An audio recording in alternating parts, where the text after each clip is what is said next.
So guys, बहुत जल्दी आपकी तरफ कौन सी खुशखबरी आने वाली है, यानी आपकी तरफ क्या आ रहा है आपकी लव लाइफ में या आपकी प्रोफेशनल लाइफ में, नेक्स्ट क्या होने वाला है।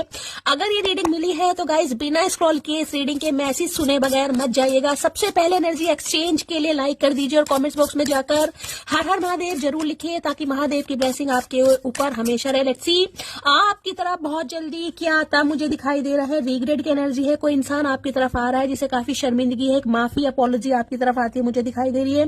किसी इंसान ने आपका बहुत ज्यादा दिल दुखाया, कुछ ऐसे शब्द आपको बोले हैं जो आप डिजर्व नहीं करते थे, किसी के एक्शन से आपको बहुत ज्यादा हर्ट हुआ है, तो एक माफीनामा गाइस आपकी तरफ आता मुझे दिखाई दे रहा है। किसी इंसान की तबीयत मुझे बहुत ज्यादा खराब दिखाई दे रही है, उस इंसान की तरफ से आपको पता चल सकता है कि कोई इंसान बीमार है, हो सकता है आपका कोई फैमिली मेंबर है, कोई आपसे बात करने के लिए गाइस बहुत ज्यादा बेचैन है।